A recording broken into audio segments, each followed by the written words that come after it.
আসসালামু আলাইকুম। প্রিয় ওয়ালাইকুম দর্শক, আসসালাম রহমতুল্লাহি। আপনাদেরকে গতকালকে যেমনটি ঘোষণা দিয়েছিলাম, সেই ঘোষণায় আমি কারো নাম বলিনি আজকে কে লাইভে আসবে। তারপরেও আপনারা ফেসবুক, ইউটিউব যত জায়গায় আমি পোস্ট করেছি সব জায়গায় মনে করেছেন যে মেজর ডালিম নামে আমরা যাকে চিনি, লেফটেন্যান্ট কর্নেল ডালিম বীর উত্তম, তিনি আমাদের সাথে উপস্থিত আছেন। আমি এই আপনারা সারা দেশের মানুষ যে অধীর আগ্রহ নিয়ে অপেক্ষা করছেন, আমি আপনাদের এই আগ্রহের সেই সময়টা আর বাড়াতে দিতে চাই না।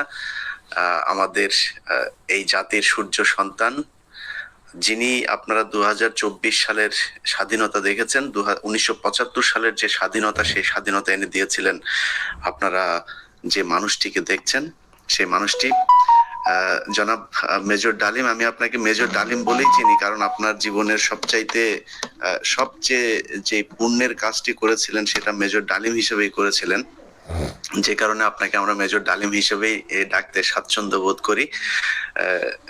আপনি জাতিকে অ্যাড্রেস করতে পারেন। ধন্যবাদ ইলিয়াস। আজ অনেক বছর পর দেশবাসীকে আমার তরফ থেকে, বিশেষ করে নতুন প্রজন্মের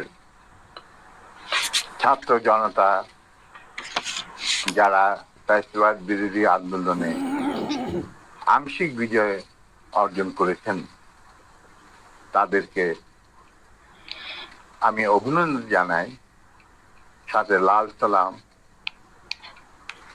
জানাচ্ছি। তবে বিপ্লব একটা সমাজে, যে কোনো রাষ্ট্রে একটি চলমান প্রক্রিয়া।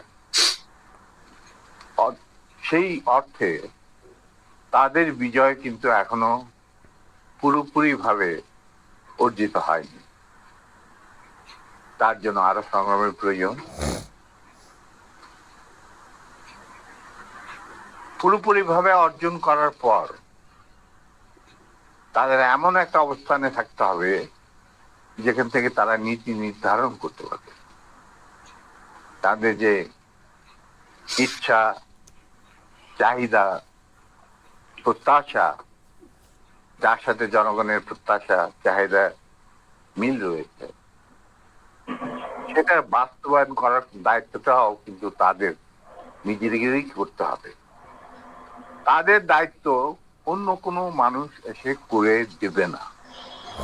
সে যত বড় স্কলারই হোক,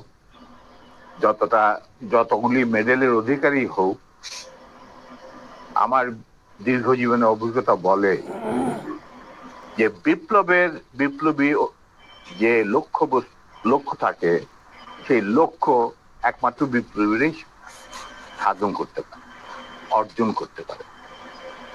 সেই জন্য তোমাদেরকে এখনই ঘুমিয়ে পড়ার সময় ঘুমিয়ে পড়লে চলবে না, সজাগ থাকতে হবে। আগামী দিনে যত কঠিন সংগ্রামই হোক, সেই সংগ্রামে আল্লাহর উপর ভরসা করে তোমাদের যুদ্ধে ময়দানে পাথরের মতো, ইস্পাতের মতো লৌহ কঠিন প্রত্যয় নিয়ে দাঁড়াতে হবে যে আমরা এই সংগ্রামে জিতবই, বিপ্লবকে সফল করব এবং জনগণ এবং তোমাদের যে আশা আকাঙ্ক্ষা, একটা সুখী সমৃদ্ধ বাংলাদেশ গড়ে তোলা। এই ভারতীয় সম্প্রসারণবাদী হিন্দুত্ববাদী ভারত, যার কবজায় আমরা প্রায় চলে গিয়েছি, সেই অবস্থান থেকে সেই 71 মতো আরেকটি স্বাধীনতা আমাদের অর্জন করতে হবে। তা না হলে তোমাদের বিপ্লব ব্যর্থতাই পর্যবেসিত।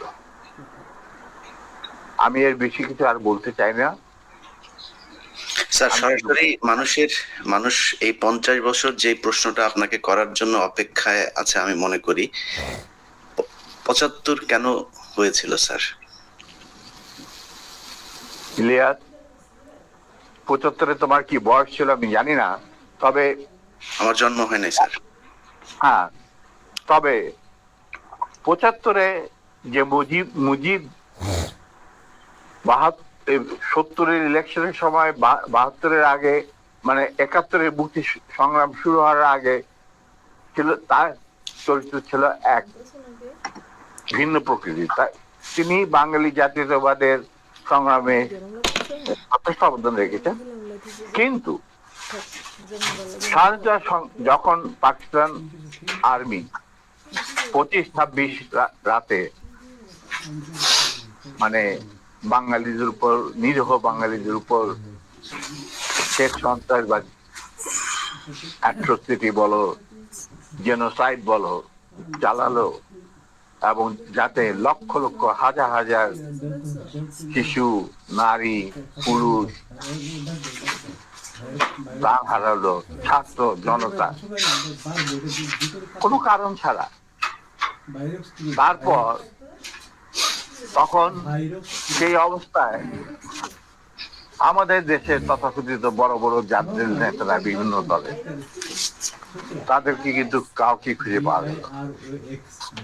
তারা তখন তাদের নিজেদের জীবন বাঁচিয়ে যার যার মতো জায়গায় চলে গেলেন।